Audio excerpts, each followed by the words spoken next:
Bueno, muy bien. Vamos a iniciar este tiempo con una oración. Nidia López, tenga la bondad y comienza a hacer esta oración. Bien. Amado Padre, te damos gracias, Señor, por esta noche, porque nos permites una vez más estar reunidos en tu nombre, Dios. Te pido que siembres esta palabra en nuestro corazón, que permites que dé fruto en nuestra vida y a las personas que se conecten, Señor. Te presentamos en esta hora a todos y cada una de las familias representadas. Te pedimos que seas tú obrando, Señor Jesús, para que todas las personas que quieran ir al renuevo y no cuenten con el dinero, con los permisos o todo lo que se quiera levantar y no puedan asistir, tú logres cortar todo aquello que se impida y logremos participar todos. Te pedimos que ministres en esta hora, Señor, que nos guíes, que nos enseñes y que nos enseñes y que nos ayudes a poner en práctica tu palabra, Señor. Te damos toda la gloria, la honra, la alabanza, Señor. Disponemos nuestro corazón, nuestra mente, Señor, para que tú seas llenándonos, Dios. En el nombre del Padre, del Hijo y del Espíritu Santo. Amén.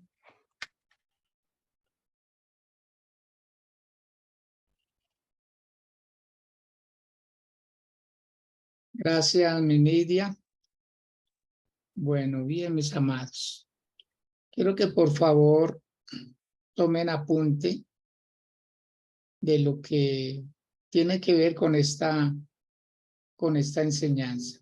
Cómo Dios quiere que nosotros observemos algunos detalles que están acá en este tema tan importante como es la vida del hijo pródigo.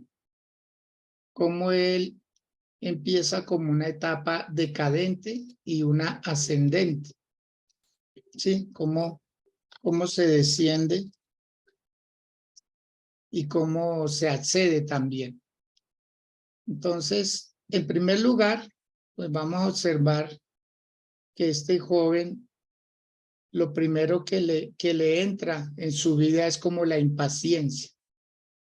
La impaciencia. Porque dice que el menor de ellos le dijo a su padre: Padre, dame la parte de los bienes que me corresponden. Y el padre le repartió los bienes. Sí, o sea, el padre nunca le dio la herencia. Los bienes son como las arras, pero la herencia hubiera sido de una vez con escritura y todo. Entonces el padre lo que hizo fue darle una parte, como un adelanto, ¿sí? Y con eso lo iba a probar, si verdaderamente estaba en condiciones de administrar o no. Mire que no siempre nosotros los hijos le aprendemos a nuestros padres, y ahí se ve, porque el padre era un buen administrador, pero este muchacho no le aprendió. Entonces, la primera área de la descendente es la ansiedad de él, el deseo de salir de la casa. Y la verdad no estaba preparado, no estaba preparado. Lo segundo que hace él, dice el versículo 3, dice: no muchos días después, juntándolo todo, el hijo menor se fue, ¿sí?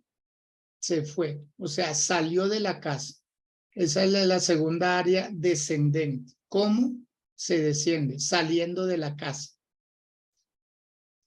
Una persona está propensa cuando sale de la casa. ¿Propensa a qué? A caer en vicios, a caer en malos caminos, a perder lo que había conseguido mientras estuvo dentro de la casa. O sea que estar dentro de una casa le da a uno seguridad, le da confianza. Y dice que se fue lejos a una provincia apartada. Este es el tercer paso descendente en la vida del hijo pródigo. Se fue lejos a una provincia apartada. No sabemos si este joven conocía esta provincia. Probablemente en algunas de las salidas con el papá, que iban a comprar insumos de pronto para la ganadería o para la agricultura o para bueno, alguna necesidad de la casa. Este joven probablemente en una de esas salidas dijo, yo quiero estar acá. O sea, a él entró como ese deseo. Entonces dice que se fue a una provincia apartada. ¿Sí? Entonces, siempre que una persona está buscando como experimentar la vida, se va a ir lo más lejos posible. O sea, él no quería que nadie le controlara la vida, que nadie lo vigilara, que nadie le preguntara nada. Tampoco quería rendir cuentas. Lo cuarto es que dice que allí desperdició los bienes viviendo perdidamente. Desperdició los bienes. Como alguien decía, los amigos después del dinero son solo interesados. Y este joven tenía dinero y empezó a vivir perdidamente con las personas del lugar. O sea, siempre van a haber ociosos, siempre va a haber personas en otro lado que le quieran a uno quitar lo que lleva. Entonces, tal vez él ingenuamente se empezó a asociar con personas que no debía y él creyó que esa era la vida. Él creyó que lo que sacaba le iba, o sea, iba a llegar el día en que no iba a faltar, que todo iba a estar bien. Entonces vemos que este joven terminó gastando todo lo que tenía. Dice el versículo 14, y cuando todo lo hubo malgastado, tremendo, ¿no? Todo lo hubo malgastado, ¿sí? Mal gastado, mal usado. El dinero es neutral. El dinero sirve para hacer bien, pero también sirve para hacer mal. Depende cómo uno lo quiera usar. Hay personas que usan dinero para quitarle la vida a otro, para dañarle la vida a otro. Pero los que tenemos uso de razón y sabemos para qué es el dinero, pues le damos el mejor uso para ayudar al que necesita, para suplir necesidades de una casa, en fin. Entonces, ahí vemos cómo este joven viene en una forma decadente, descendente. Y dice que después vino una gran hambre en aquella provincia y comenzó a faltarle. Wow. O sea, mire los movimientos providenciales de Dios. Los movimientos providenciales de Dios, que a veces uno no logra captarlos. Solo cuando uno está en crisis y solo cuando de lo que le sobraba le empieza a faltar, es que uno empieza a caer en cuenta, a decir, yo entonces era súper bien, ¿cierto? Yo entonces estaba súper bien. Las personas que mejor pueden hablar de estos temas son aquellos que emigran para otro país y allá se encuentran con una cultura diferente, una moneda diferente, todo es diferente y ellos pueden hablar con mucha propiedad porque cuando están allá briegan harto, o sea, se demora un buen tiempo en estabilizarse. Entonces, cuando les va bien, ellos recomiendan, dicen, no, véngase, eso hágale, que eso tranquilo, que eso es por un ratico. Pero a los que les va mal, dicen, no, por acá no vengan, quédense mejor en su casa. Entonces tenemos las dos áreas, como los dos puntos de vista. Este joven dice que vino una gran hambre. Acordémonos que las hambrunas siempre han existido. Las hambrunas no son de un tiempo actual o digamos, permanentes, no. Son más bien hambrunas que se permiten, a veces por lluvias, a veces por demasiado sol, a veces porque no hay quien labre la tierra, pero en el tiempo bíblico hubo muchas hambrunas Acordémonos cuando Elías profetizó que no lloviera durante 3 años y 6 meses. Y ahí comenzó a haber hambre. ¿Por qué? Porque si no hay agua, donde no hay agua, no hay vida. Entonces todo empezó a quedar desértico. Acordémonos de Noemí con su esposo, Elimelech, sus 2 hijos. Dice que en Belén hubo hambre y ellos emigraron a los campos de Moab. Y allá, pues, desafortunadamente se demoraron mucho tiempo, 10 años. Y así sucesivamente ha habido tiempos de hambrunas. Pues aquí no era la excepción.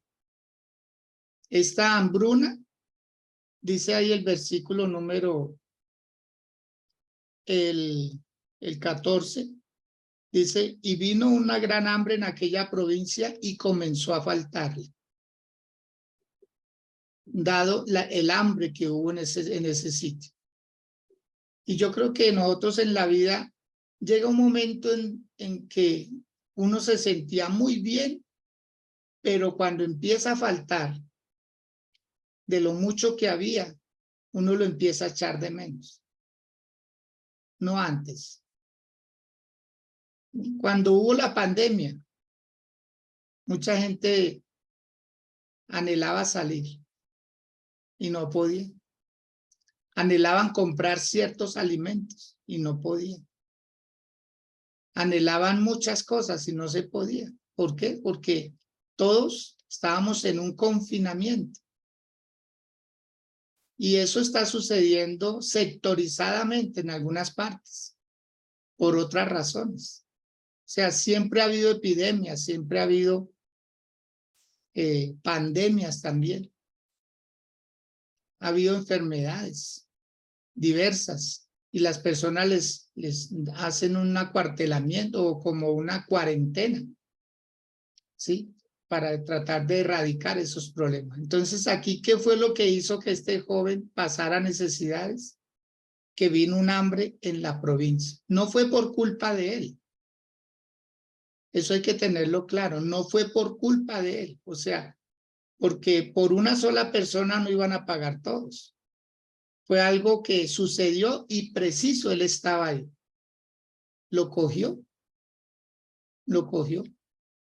¿Cuántas personas no viajaron en un avión a un país de pronto por motivo de viaje? Y como los cogió la pandemia, ¿qué pasó? No pudieron regresar. Tuvieron que quedarse meses. Porque fue por fuerza mayor. Entonces, a este muchacho le empezó a faltar. Dice el versículo 15. Mire lo que son los pasos descendentes de una buena vida. Dice, y fue y se arrimó a uno de los ciudadanos de aquella tierra. Se arrimó a uno de los ciudadanos de aquella tierra. O sea, buscó otra clase de asociación. O sea, él pasó por algo que él nunca había hecho. Alquilarse. Porque en su casa él era el que mandaba. En su casa él era el dueño. En su casa yo creo que él, si se ponía unas botas o cogía un asadón o algo así, ya era porque quisiera, pero no porque le tocara.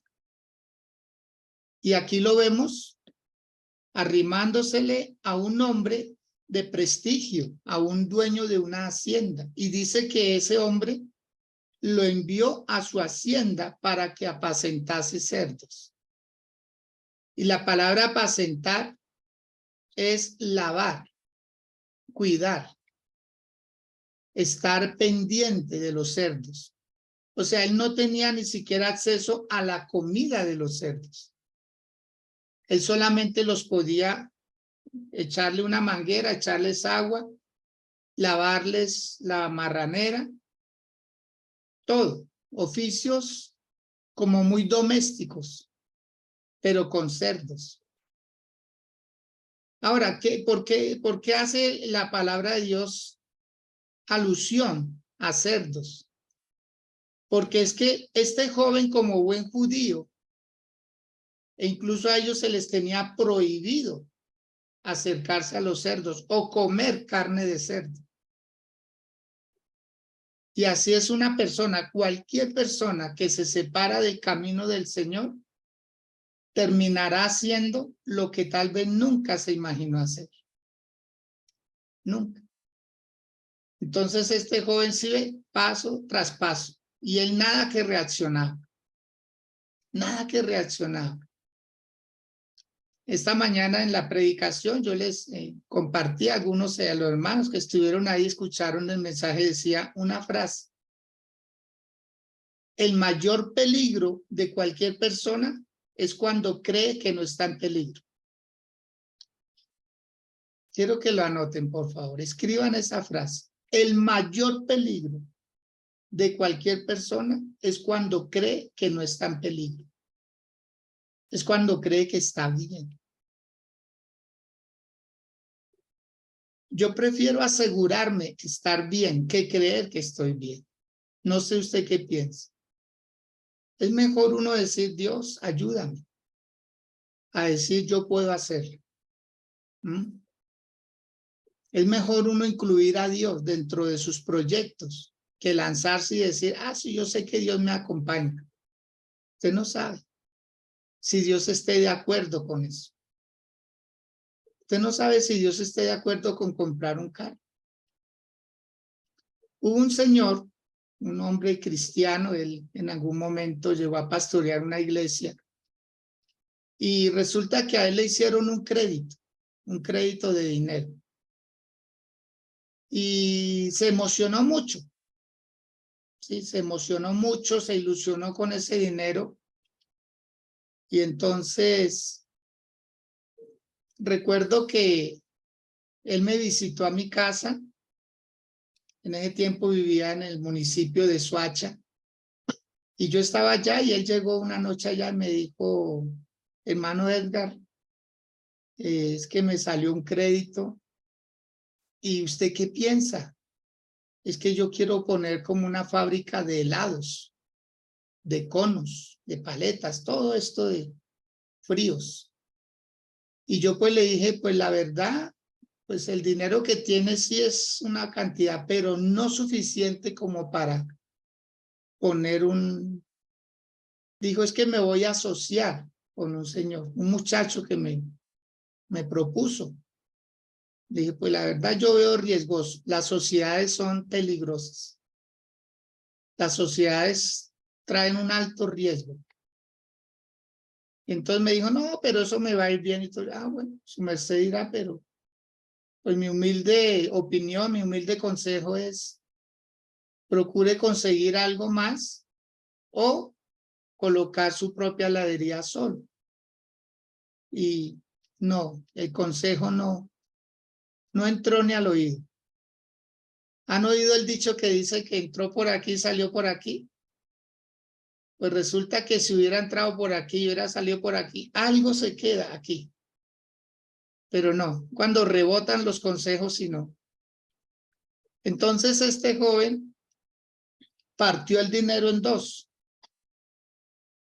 Puso una parte en la sociedad con el señor de los helados y se fue y se compró un carro que también me dijo, hermano Edgar, que voy a comprar un carro. Y bueno, pues no sé, está bien, qué bueno, Dios, que lo necesito para repartir los helados. Bueno, eso está bien, un carro. Y bueno, todo fue muy emocional, muy emocional. Y las dos cosas terminó perdiéndolas.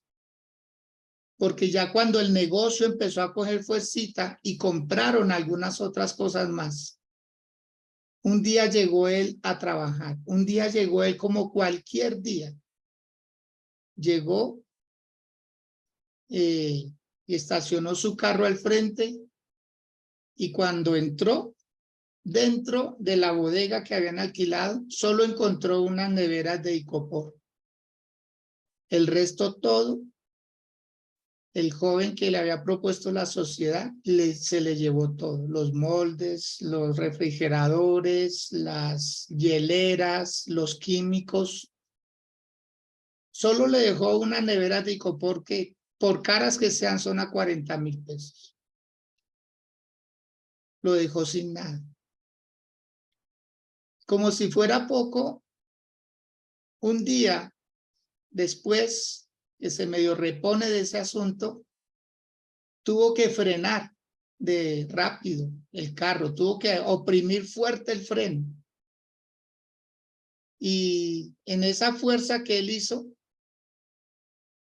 el pedal se le hundió en el carro. O sea, el piso del carro estaba totalmente raído. Estaba lleno de óxido. Todo el piso. O sea, afortunadamente iba él solo porque, o sea, a cualquier momento con la familia le hubiera pasado algo porque ese piso estaba podrido. Y eso, fueron muchos meses ese carro quieto hasta que consiguió dinero para mandarlo cambiar y vender. Entonces, amados de Dios, es mejor decirle a Dios, Señor, ¿me respaldas en lo que voy a hacer? En lugar de obligarlo. Hay personas que primero ponen el negocio y le dicen, Señor, ayúdame. No, lo primero es desde el comienzo. Incluyamos a Dios desde ceros. Desde ceros. Tengo una frase para compartirles. Y dice así: si Dios en la mesa de la negociación, Dios también en la mesa de la repartición. Porque a veces uno solo invita a Dios a que me ayude, pero nunca a compartir. Esta mañana le decía a alguien, procuren celebrar con las personas que le ayudaron a llegar hasta donde está. Tienen un logro, compártanlo con las personas que le ayudaron. Celebren con los que le ayudaron. Yo creo que un esposo debe celebrar cada quincena con la esposita, porque ella fue la que le ayudó para que se ganara ese dinero, la que le tuvo paciencia, la que le sirvió desayuno, almuerzo, comida, todo eso, la que le planchó, le lavó, la que estuvo ahí pendiente. Con estas personas son las que hay que celebrar cuando uno tiene un logro. Así pasa con Dios. A veces a Dios solo lo invitamos, Señor, ayúdame. Y mire, este joven salió y dijo, eso a mí me va igual que a mi papá. Es que el papá de este muchacho era temeroso de Dios. Y este muchacho creyó que le iba a ir igual que al papá.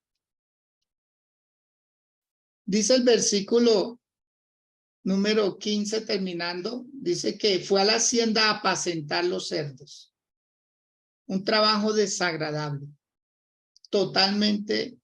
Es que para ellos no era, ni siquiera era desagradable, era abominable. O sea, yo creo que lo hacía con náuseas y todo. Ahora, en el verso 16 dice lo siguiente. Y deseaba llenar su vientre de las algarrobas que comían los cerdos, pero nadie le daba. ¿Han oído la frase que dice al caído? ¿Cierto? Al caído caerle. Y yo creo que este muchacho decepcionado, yo creo que más no podía. Más no podía. Voy a decir algo con mucho... Voy a tratar de ser lo más prudente posible con lo que les voy a decir. Espero me lo entiendan, no es con mala intención que se lo voy a decir. Es para que usted pueda comprender que hay personas que no se dejan ayudar porque sienten que pueden hacer algo por sí mismas. Entonces, lo que les quiero decir es que a veces Dios permite que la persona toque fondo para que ya no tenga ninguna ayuda posible. Y esto suena un poco duro, pero es así. Hay personas, esto es como el que se está hundiendo en arena movediza. Como tiene fuerzas, patalea y hace lo que sea. O el que se está ahogando en una piscina, en un río, en el mar. Un salvavidas no se le acerca a una persona que todavía tiene fuerzas, porque lo puede ahogar. Se pueden ahogar los dos. Entonces, ¿qué hace el salvavidas? A ellos los entrenan. Acérquesele, empiécele a hablar, trate de calmarlo. Y cuando ya esté que no puede, cuando ya prácticamente haya tomado mucha agua, entonces ahí sí, procure llegarle por atrás, cójalo del cabello y álelo. Porque donde esa persona tenga fuerzas y logre voltearse y coja a quien lo está salvando, se pueden hundir los dos. Yo experimenté algo así en un río, ayudando a un soldado, porque él vio que yo me subía a un árbol y me botaba y pasaba al otro lado seguido, y él quiso hacer lo mismo y se puso a luchar contra la corriente, a pasar de tiro largo, se cansó y cuando empezó a gritar mi apellido, yo volví, me boté, me acerqué y le dije cómo llegar al otro lado. El problema no fue hacerlo llegar al otro lado. ¿Sabe cuál era el problema? Devolvernos después. ¿Sabe qué me tocó hacer? Distraerlo y yo me boté al agua. Yo me boté al agua. Y cuando ya estaba adentro, empecé a decirle, bueno, vamos. Y resultamos saliendo como 200 metros abajo del río. Porque donde yo me quedé ahí al lado de él no me suelta y nos ahogamos los dos. Eso es peligroso. Entonces, así pasa con Dios en la vida espiritual. Hay personas que hasta que no tocan fondo, no se les puede ayudar. Por eso usted verá muchas personas que dicen, no, yo estuve en drogas, estuve en alcohol, estuve en homosexualismo, estuve en prostitución, estuve en esto. Es porque todavía pueden aletear, es porque todavía pueden hacer algo por sí mismos. Por eso hay personas que cuando ya no hay más nada, dice, Señor, me rindo. Me rindo. Señor, ayúdame. No puedo más. Me rindo. Bajo mis brazos. Bajo mis brazos. Señor, me venciste. Me venciste. Y ya. Aceptar. Aceptar que uno está ganando cuando Dios lo vence a uno. Esto puede parecer un poco fuerte para usted como hijo de Dios. Dice, pero lloro y todo, sí. Pues que a veces usted ora como diciéndole a Dios, ayúdame en esto, ayúdame en esto, ayúdame en esto, ayúdame en esto, pero nunca dice, Señor, es tu voluntad. Porque ya es más difícil aceptar la voluntad de Dios. Entonces, este muchacho creyó que le iba a ir igual que a su papá y resulta que no. La experiencia del papá era la experiencia del papá. Mira hasta dónde tuvo que llegar este joven. Ahora, vamos a ver ahora la escalera ascendente. Ya vimos lo descendente, hasta dónde llegó. Ahora vamos a verlo subir. Primero, volviendo en sí. ¿Qué es lo que hay que hacer para volver otra vez a la casa del Padre? Volver en sí. Volver en sí, reaccionar, sacudirse uno y decir, wow, ¿qué estoy haciendo? Voy de mal en peor.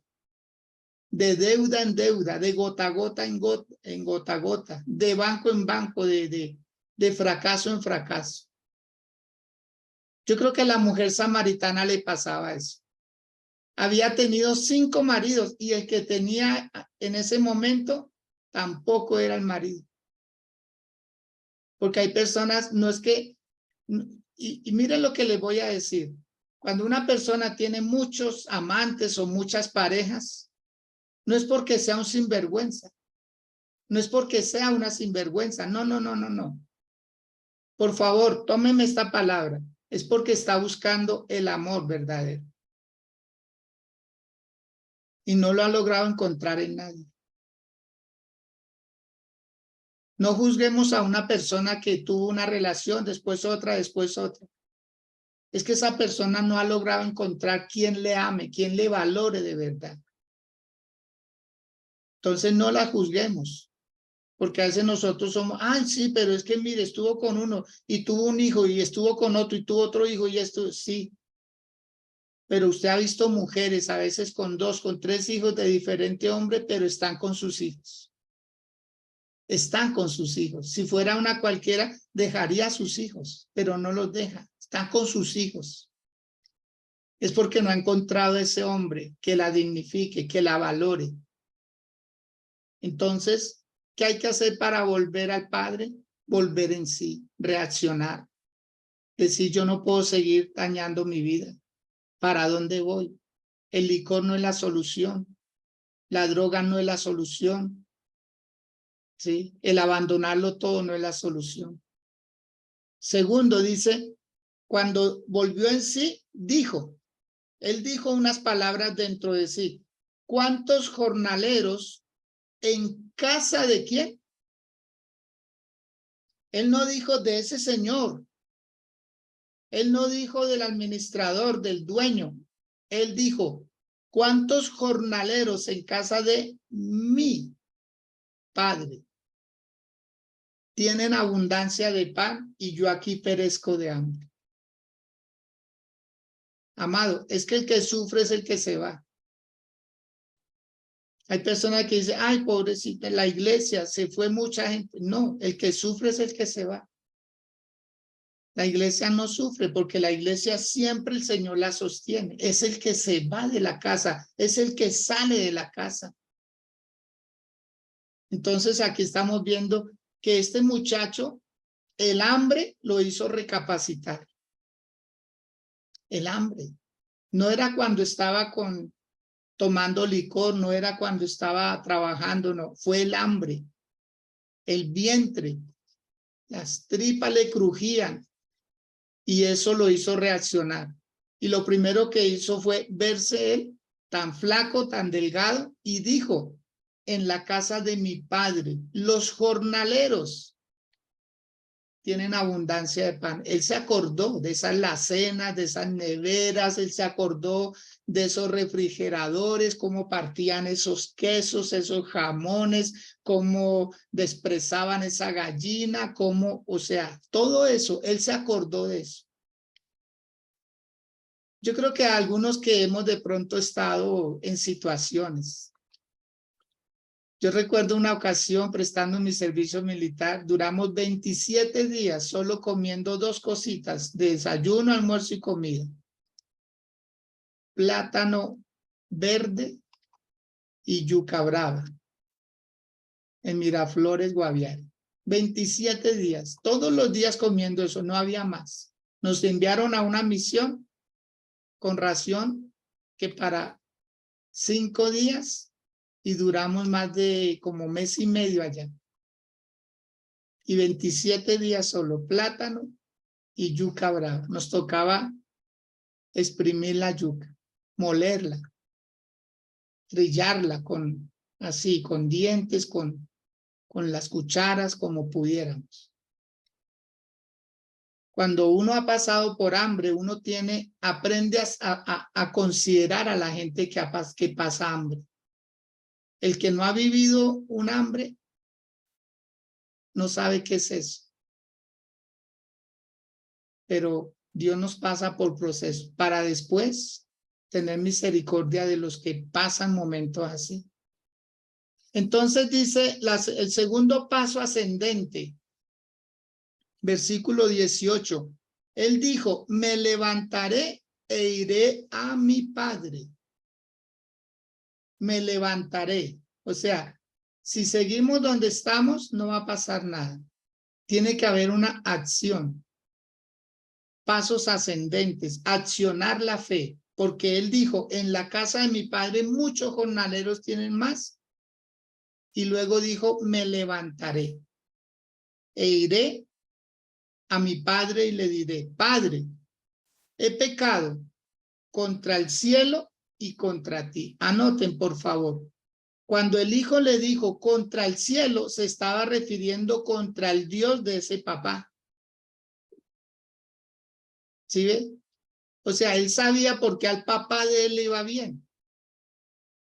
Porque el papá de ese señor era Dios. Y él dijo, Padre, he pecado contra tu padre, pero he pecado también contra ti, que eres mi padre. sea, doble pecado, doble falta. Y él lo reconoció. Y luego dijo, ya no soy digno de ser llamado tu hijo. Hazme como a uno de tus jornaleros. Ay, Dios. Afortunadamente un hijo no decide si sí o si no es hijo. Eso, la genética está ahí marcada. Dice, tú eres mi hijo. Así no quieras ser mi hijo, tú eres mi hijo. Y este muchacho le dice al papá, ya no soy digno de ser llamado tu hijo. Y le dice, hazme como a uno de tus jornaleros. Anoten, por favor, en toda casa había 3 clases de personas. Primero, los hijos. Segundos, los esclavos. Y tercero, los jornaleros. Los hijos, por obvias razones, herederos directos. Segundo, los esclavos. Los esclavos eran como otros hijos que tenían ciertos derechos dentro de una casa o privilegios más que derechos, pero no eran herederos. Los esclavos, ¿se acuerdan de Abraham? Abraham tuvo 318 esclavos nacidos en su casa, pero ninguno de ellos calificaba para heredero. Entonces, los esclavos tenían privilegios, pero no tenían derechos. Y los jornaleros eran personas que trabajaban en el día, iban a dormir a algún lugar y volvían al otro día. O sea, era el tercer grado y este muchacho escogió el más bajito. Como si el papá le fuera a aceptar eso. Le dice, hazme como a uno de tus jornaleros. O sea, ya no soy digno de dormir acá, ni de hacer lo que hacen los esclavos. Hazme como un jornalero. Págame un jornal y yo miro dónde pago. Ah, ¿qué padre haría eso, no? Bueno, hay una anécdota de un papá que cuando fue el papá de él a visitarlo, allá a la casa, una casa bonita, grande, hermosa, y entonces el abuelito nada que se iba, él se quedó ahí, y este señor tenía un hijo,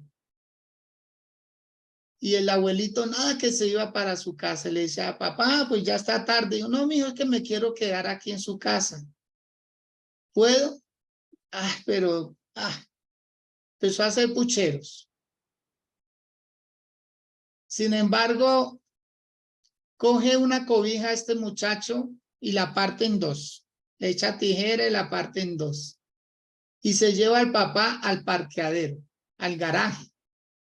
Y al lado del carro de él, le tiende la cobija y le dice, papá, acuéstate acá en esta estera y toma la cobija, arrópate con ella.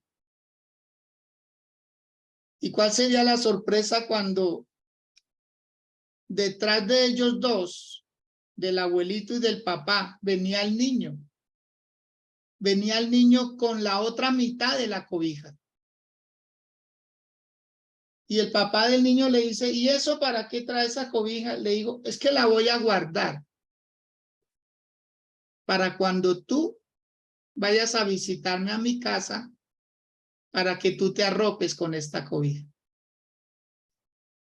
Lo que le estaba enseñando a su hijo.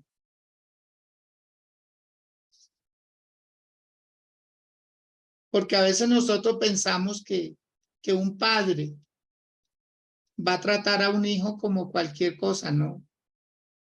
Un hijo haga lo que haga, cuando vuelve a la casa, el papá seguro lo va a recibir de la mejor manera, le va a dar el mejor lugar. Bueno, así pensamos muchos. Tal vez muchos dirán, no, se queda por fuera, castigan duro.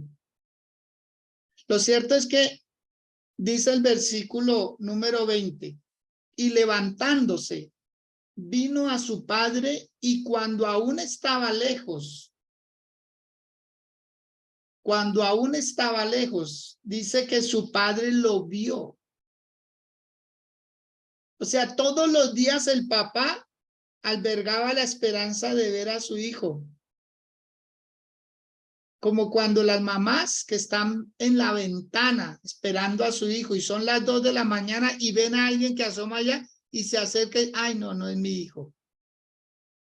Y se quedan ahí media hora más ventaneando allá y asomando así la cabeza por la... Ay, allá viene. Y no, tampoco era. Pero cuando lo ven, cuando sí es su hijo, bajan rápido a abrirle.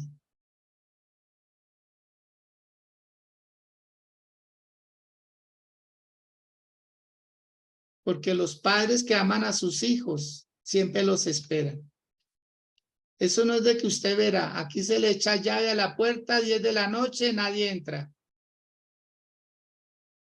Quizá el papá puede hacer eso, pero la mamá hace un duplicado de la llave y se la manda por la ventana y mijito, abra, entra. Las mamás son las mamás. Entonces, dice que este padre fue movido a misericordia y corrió. Porque el muchacho no quería, el muchacho estaba desanimado, el muchacho venía a ver si de pronto lo volvían a recibir. Muchacho decepcionado de la vida, tal vez dijo, vamos a ver qué pasa. Porque es que lo que le hice a mi papá fue grave. Me gasté el dinero.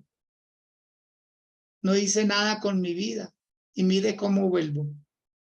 Zapatos rotos, ropa rota, oliendo a mal. Tremendo.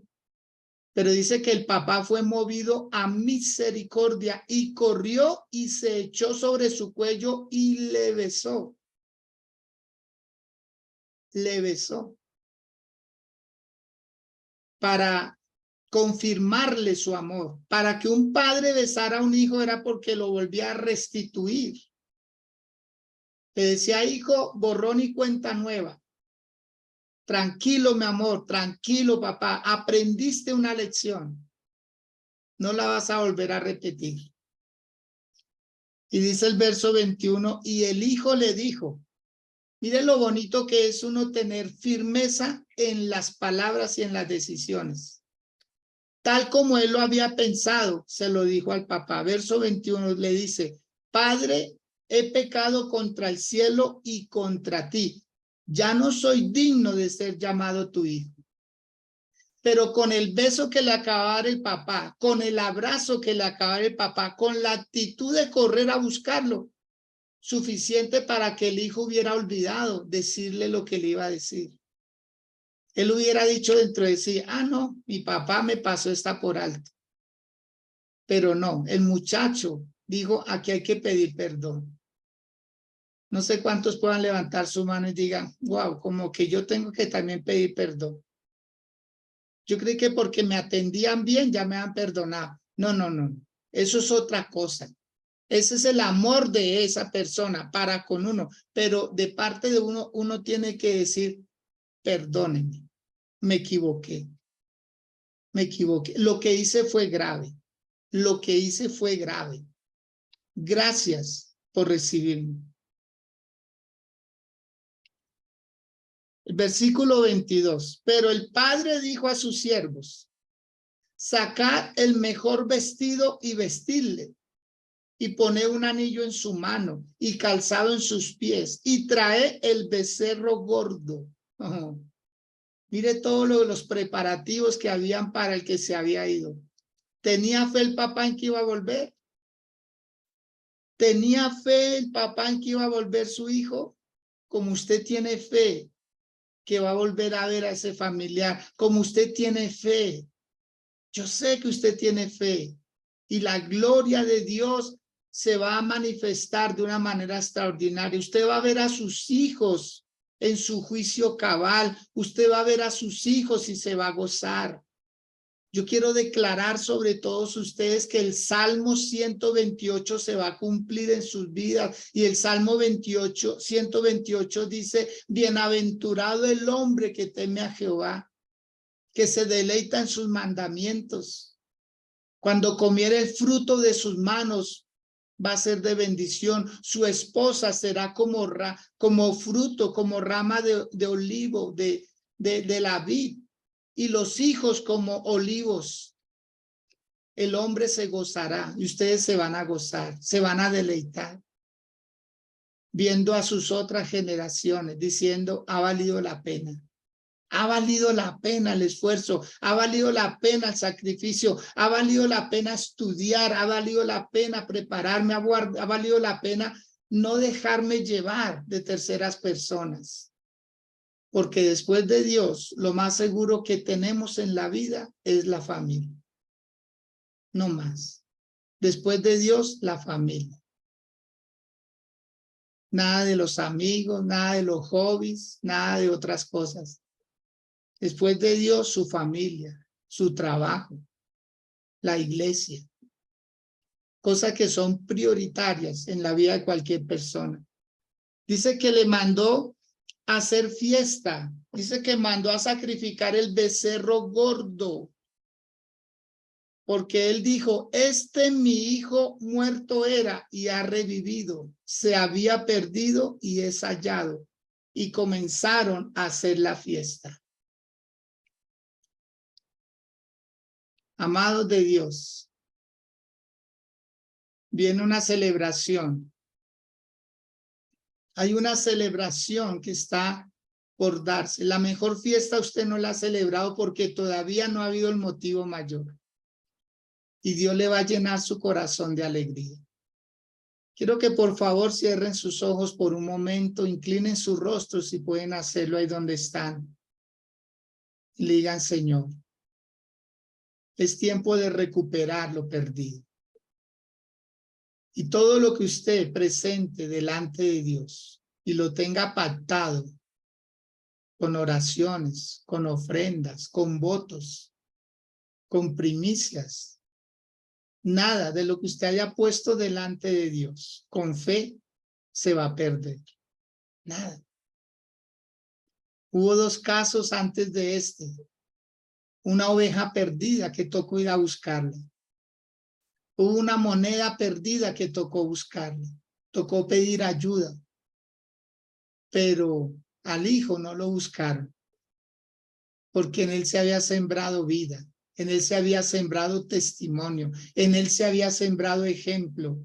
En él se había sembrado que fuera de la casa no hay nada bueno. Es dentro de la casa. Por eso hoy dígale, Señor, yo quiero, como dijo David, es mejor estar un día en la casa tuya que 1000 fuera de ella. Es mejor un día en tus atrios que 1000 fuera de ellos. Es mejor estar seguros que dejarle a la suerte, que juegue por nosotros.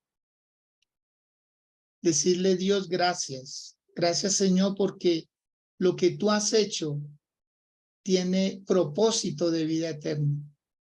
Lo que tú me has dado, Señor, hasta ahora, no voy a dejar que nadie me lo quite. Y no me voy a alejar de ti, Señor, por cosas temporales de esta vida. Como bien tú lo dijiste, Señor, a los apóstoles. Cualquiera que poniendo su mano en el arado mira hacia atrás no es digno de mí.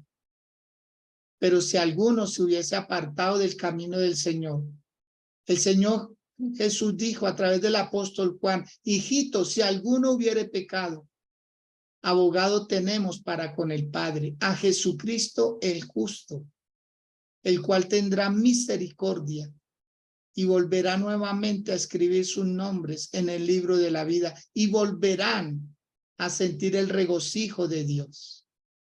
Por eso dígale, Señor, ¿voy descendiendo o voy ascendiendo? ¿Cómo voy, Señor? ¿Cómo voy, Dios? Ayúdame. No quiero seguir bajando más. Quiero empezar a subir. Quiero empezar a subir, Señor. Y este renuevo, Padre, que viene, va a ser, Señor amado, una cúspide, va a ser una meta, Señor, una cima, Dios, que tengo que escalar. Y me voy a esforzar por estar. porque ahí tú vas a hablar a mi vida muy claramente y mi vida se va a definir, Señor, se va a definir, Padre. Ya no estaré entre dos pensamientos, ya no estaré entre dos ideas ni entre dos palabras.